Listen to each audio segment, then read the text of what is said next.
नमस्कार, मनीषा टेस्टी रेसिपीमध्ये तुमचे सर्वांचे मनापासून खूप खूप खूप स्वागत। आज आपण बघणार आहोत खुसखुशीत आणि हॉटेलात मिळते तशी कचोरी कशी करायची ते। या कचोरीसाठी लागणारे डाळ आणि बेसनाचे सारण कसे करायचे ते मी इथं परफेक्ट सांगितलेले आहे आणि कचोरी टम्म फुगावी यासाठी काही टिप्स सांगितले आहेत। आणि ही रेसिपी तुम्हाला आवडल्यास पटकन माझ्या व्हिडिओला लाईक आणि सबस्क्राईब करा। चला तर मग रेसिपीला सुरुवात करूया। आता अगोदर आपण मैद्याची कणिक मळून घेणार आहोत। त्यासाठी मी इथं 2 कप मैदा घेतलेला आहे। तुम्हाला जास्त प्रमाणात करायचं असेल तर मैद्याचं प्रमाण तुम्ही वाढवून घेऊ शकता। आता त्यामध्ये चवीनुसार मीठ टाकून घेतलेलं आहे मी। नंतर अर्धा चमचा ओवा हातावर असा क्रश करून मग त्यामध्ये टाकून घ्यायचा आहे, त्यामुळे स्वाद फार छान येतो। नंतर त्यामध्ये मी 2 ते 2.5 चमचे तूप टाकून घेतलेले आहे। इथं साजूक तूप मी टाकून घेतलेले आहे, तुम्ही तुपाऐवजी तेलही टाकू शकता। व्यवस्थित आता हे मिश्रण मिक्स करून घ्यायचे आपल्याला, म्हणजे तूप सगळीकडे लागलं गेलं की अशी मूठ वाढली जाते, समजायचं की तूप सगळीकडे लागलं गेलेलं आहे। आता आपण कणिक मळून घेणार आहोत। त्यासाठी मी इथं मेजरमेंट कपनेच 1 कप पाणी घेतलेलं आहे व थोडं थोडं करतच आपण आता मैद्याची कणिक मळून घेणार आहोत। हे बघा, जास्तीचं पाणी टाकून द्यायचं नाही, नाहीतर ते एकदमच सैल होऊन जातं, म्हणून थोडं थोडंच करत पाणी टाकत जायचं आहे। आपल्याला ही कणिक एकदम घट्टही नको किंवा एकदम सैलही करायची नाही आहे। तर आपण पुऱ्यांना जशी कणिक मळतो त्याच्याहून थोडी सैल ठेवायची आहे आपल्याला। हे बघा, या पद्धतीने तुम्हाला दाखवते। हे बघा, अशी आपल्याला कणिक मळून घ्यायची आहे। आता 1 कप पाण्यामधून एवढं पाणी शिल्लक राहिलेलं आहे। आता ही कणिक आपण 15 मिनिटं अशीच ठेवून घेणार आहोत। आता आपण कचोरीसाठी लागणारी डाळ बघूया। इथं मी मुगाची डाळ घेतलेली आहे आणि तिला 2 ते 3 तास भिजत ठेवलेली होती। आता तिच्यातील पाणी मी आता काढून घेणार आहे व ते व्यवस्थित नितरत ठेवून घेणार आहे, म्हणजे त्यातील पाणी सगळं काढून घ्यायचं आहे आपल्याला। हे बघू शकता, सगळं पाणी मी त्यातील काढून घेतलेलं आहे व मिक्सरच्या जारमधून आता थोडं थोडं करत मी ते जाडसरच काढून घेणार आहे। आपल्याला डाळ एकदम बारीक करायची नाही आहे, तर थोडीशी जाडसरच आपल्याला ती डाळ बारीक करायची आहे। हे बघा, या पद्धतीने थोडी डाळही दिसली तरी काही हरकत नाही। कचोरीसाठी लागणारा मसाला आता आपण बघूया। त्यासाठी मी इथं कढई गरम करायला घेतलेली आहे व त्यामध्ये 3 ते 4 चमचे तेल टाकून घेतलेले आहे। नंतर त्यामध्ये मी अर्धा चमचा जिरं घालून घेतलेले आहे। नंतर त्यामध्ये अर्धा चमचा धने आणि अर्धा चमचा बडीशेप थोडी खलबत्त्यामध्ये जाडसर बारीक कुटून घेतलेलं होतं, तेही टाकून घेतलेलं आहे। नंतर थोडासा लसूण मी बारीक चिरून घेतलेला होता, तोही टाकून घेतलेला आहे। आता त्यामध्ये डाळ बारीक केलेली आहे आपण, ती टाकून घ्यायची आहे। व्यवस्थित आता हे एकजीव करून घ्यायचं आहे, व्यवस्थित मिक्स करायचं आहे। 1 ते 2 मिनिटं हे असंच परतायचं आहे, म्हणजे डाळीमधील पाण्याचं प्रमाण थोडं कमी होईल आणि डाळ थोडी कोरडी पडेल। आता ही डाळ थोडी मोकळी होण्यासाठी अजून आपण यामध्ये एक पदार्थ टाकणार आहोत, ते म्हणजे बेसनचं पीठ। आता मी अर्धा वाटी बेसनचं पीठ घेतलेलं आहे, म्हणजे 3 ते 4 चमचे असेल एवढं पीठ मी आता यामध्ये ॲड केलेलं आहे व ते व्यवस्थित आता डाळमध्ये मिक्स करून घ्यायचं आहे। नंतर त्यामध्ये अर्धा चमचा हळद आणि 1 ते 1.5 चमचा मी लाल तिखट घेतलेलं आहे व थोडं मीठ चवीनुसार टाकून घेतलेलं आहे। नंतर यामध्ये कसुरी मेथी आहे तीही टाकून घेतलेली आहे। इथं गरम मसालाही तुम्ही टाकून घेऊ शकता। नंतर आता हे व्यवस्थित मिक्स करून घेणार आहे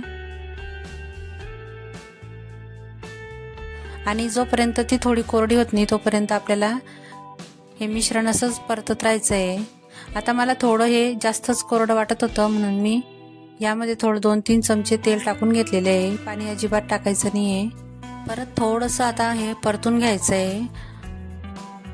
आता मी गॅस बंद करून घेणार आहे व याला थंड करायला घेणार आहे। हे बघू शकता, हे व्यवस्थित थंड झालेलं आहे। आता कचोरीला लागणारं सारण आपलं तयार आहे। आता याचे छोटे छोटे गोळे तयार करून घेणार आहे। हे बघा, असं थोडंसं हातावर घ्यायचं आणि आपण लाडू बांधतो त्याच पद्धतीने असे गोळे तयार करून घ्यायचे।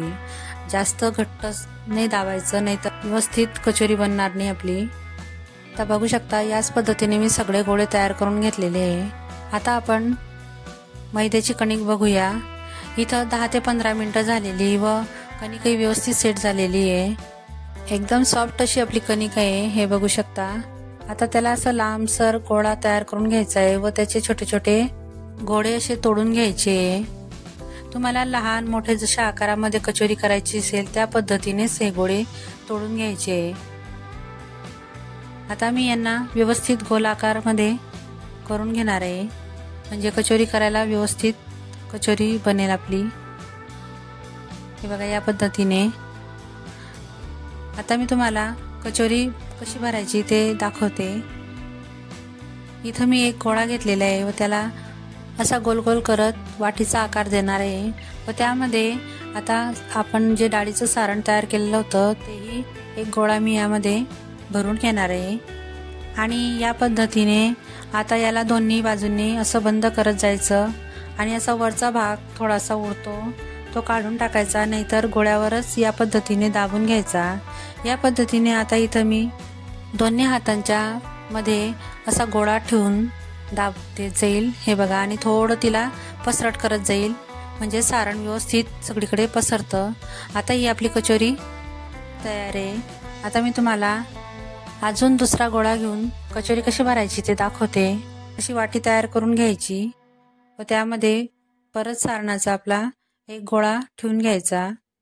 त्याला थोडंसं असं दाबून क्रश करून मोकळं करून घ्यायचं, नाहीतर तेल व्यवस्थित कचोरी फुगत नाही.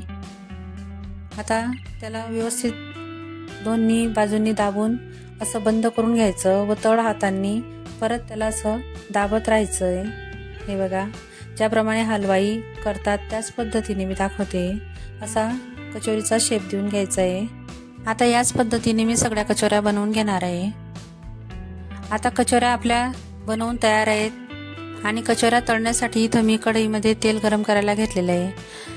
आता इथं एक टिप मी तुम्हाला सांगणार आहे.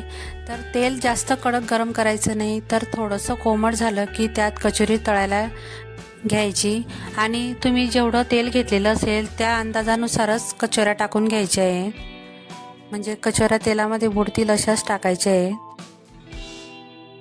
हे बघा या पद्धतीने हळूवारपणे कचोऱ्या तळून घ्यायच्या आहे. नंतर 5 ते 7 मिनिटांनंतरच या कचोऱ्या पलटायच्या आपल्याला. लगेच कचोरी पलटायची नाही, नाहीतर ती आतून कच्ची राहते. आता इथे एक गोष्ट अजून लक्षात ठेवायची, ती म्हणजे गॅसची फ्लेम अजिबात मोठी करायची नाही आहे, तर लो फ्लेमवरच आपल्याला ह्या कचोऱ्या तळून घ्यायच्या आहेत. जेव्हा आपल्याला वाटलं की तेल थोडंसं थंडच आहे तर अधूनमधून गॅसची फ्लेम मीडियम करायची, पण मोठा गॅस करायचा नाही, कारण मंद तेलावरच ह्या कचोऱ्या छान तळल्या जातात आणि त्या आतपर्यंतही व्यवस्थित तळल्या जातात आणि मस्त क्रिस्पी होतात. हे बघू शकता तुम्ही की कचोऱ्यांना किती छान सोनेरी तांबूस रंग आलेला आहे. हे बघू शकता, एकदम मस्त वाटत आहेत आणि एकदम छान क्रिस्पी वाटत आहेत, किती छान फुगलेले आहेत.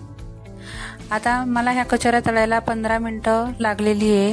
आता त्या काढून घेतलेल्या आहे मी. बघू शकता किती छान दिसत आहे. आता कचोऱ्यांची दुसरी बॅचही मी इथं तळून घेणार आहे. इथे एक टीप लक्षात ठेवा, जर तेल जास्त कडक गरम झालेलं असेल तर गॅसची फ्लेम बंद करून घ्यायची, तेल थंड होऊ द्यायचं आणि नंतर परत गॅस लावून तेल थोडं गरम होऊ द्यायचं, नंतरच कचोऱ्या परत त्यामध्ये टाकायच्या. हे बघा, 10 ते 15 मिनिटांनंतर बघू शकता कचोऱ्या एकदम तांबूस रंगावरती तळल्या गेलेल्या आहे. इथं कचोऱ्या करताना अजिबात घाई करायची नाही, नाहीतर त्या आतून कच्च्या राहण्याची शक्यता असते. इथं मी सगळ्या कचोऱ्या तळून घेतलेल्या आहेत. बघू शकता एकदम छान क्रिस्पी आणि दिसायलाही खूप सुंदर दिसत आहेत. हे बघा, मी तुम्हाला एक तोडून दाखवते. आतील सारणही भरपूर मस्त भरलेलं आहे. मी जास्तही प्रमाणात सारण भरायचं नाही, नाहीतर ते सारण खाली पडतं.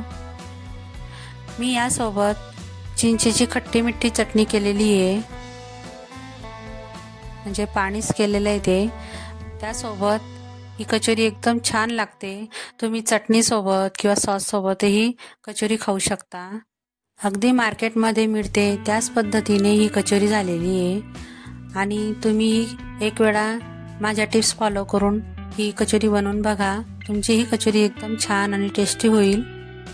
तर तुम्हाला ही माझी रेसिपी कशी वाटली ते मला कमेंट करून नक्की सांगा आणि आवडल्यास लाईक करा, शेअर करा आणि सबस्क्राईब करायला मात्र विसरू नका. चला तर मग पुन्हा भेटूया अशाच एक नवीन रेसिपी सोबत. तोपर्यंत मस्त खा आणि स्वस्त राहा.